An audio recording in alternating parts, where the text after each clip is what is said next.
السلام عليكم صحباتي، كي دايرين؟ لاباس عليكم؟ كنتمنى هذا الفيديو ديال اليوم يلقاكم في احسن الاحوال. وهانا رجعت معكم بعد غياب وبدلت حتى المقدمه اللي مولفه كندخل بها في الفيديوهات. كنتمنى هذا الفيديو ديال اليوم يلقاكم في احسن الاحوال وفي صحه جيده يا رب. وهذا الفيديو القصير اللي ما كيتعداش 5 ديال الدقائق اليوم ان شاء الله غادي نشارك معكم فيه تحضيراتي لواحد العراضه درتها لصحاباتي المهم هادو ماشي صحاباتي، هادو جاراتي. جاو عندي من مدينه سلا، جاو عندي حتى المدينه اللي ساكنه فيها انايا باش يباركوا لي الدار، واخا جات شويه معطله ولكن جات مع الظروف، لان دائما كيقولوا لي غادي يجيو وما كانش الاجواء كتكون ملائمه. واخيرا كتاب ودرت لهم هاد العراضه اللي كتشوفوا، هاد العراضه المهم عراضه متوسطه، ماشي شي حاجه اللي كثيره وفي نفس الوقت ماشي شي حاجه بسيطه، المهم داكشي على قد الحال.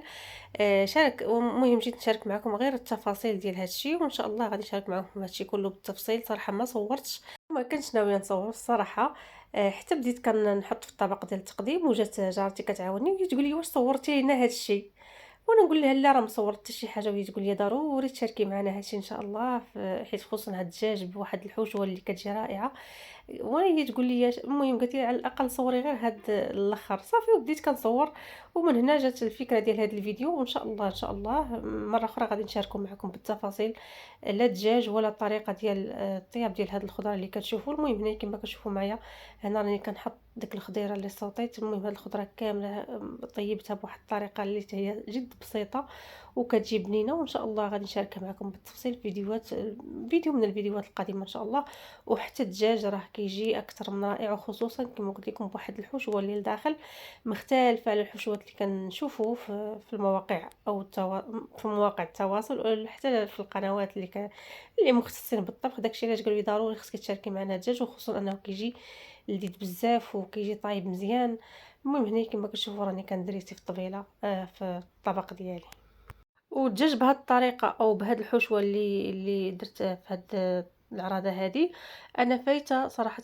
كان ديجا فايتة دايراه وكنت صورته مراحل وكنت بغيت حتى نقادو في المونتاج، ولكن الفيديوهات كاملين تمسحوا ليا صافي. وعاوتاني عكست، وهاد المرة فاش الصراحة جاو يعني فاش تقرر أنهم يجيو عندي جاراتي، قلت ما غاديش نصور لأن التصوير كياخد الوقت، وأنايا البريباراسيون ديال هادشي كنصوتو بالليل وفي الصباح طيبته، يعني ما كانش عندي الوقت، وحتى في الليل ما كيكونش التصوير مزيان وكيكون الاضاءه شويه ناقصه. داكشي علاش قلت خلي حتى شي مره ان شاء الله نعاودو بنهار ونشاركو معكم بجميع التفاصيل. المهم هنا كما كتشوفوا راني ستفت الدجاج وبديت كنحط داك الكروكي. حتى دوك الكروكي صراحه ديال الروز كيجيو رائعين حتى هما ان شاء الله غادي نشاركهم معكم في فيديو من الفيديوهات. المهم ما غاديش نشارككم معكم فيديو كاملين، نقدر نديرهم هما في شي فيديو باش تجيكم الفيديو ما طويلش ويجيكم حتى يعني تشدوا حاجه واحده بعدا، ماشي بحال لا كثرت عليكم بزاف ديال المعلومات. الانسان كيدوخ، داكشي علاش ان شاء الله غادي نفصلهم وغادي نحطهم معكم فيديو مفصل هكا بوحديتو.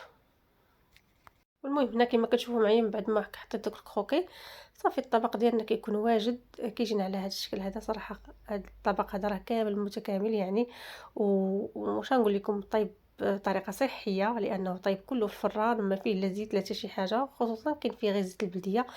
المهم هنايا ها هو فاش حطيته في الطبله. المهم حتى المقبلات راني صوبت شي حاجات اللي صراحه زوينين.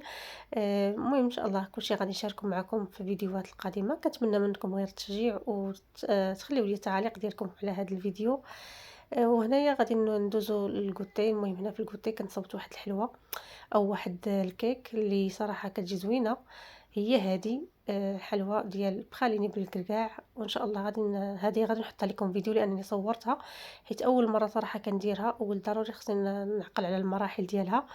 وان شاء الله غادي نصاوب الفيديو ونحطها لكم لان صراحه كتسحق التجربه وجات زوينه وبنينه. وخصوصا نتوما راكم عارفين انا اصلا كيعجبني هادشي ديال لاباتيسري، وانا صراحه من الناس ديال لاباتيسري، واخا هكا كيعجبني بزاف لاباتيسري فرونسيز.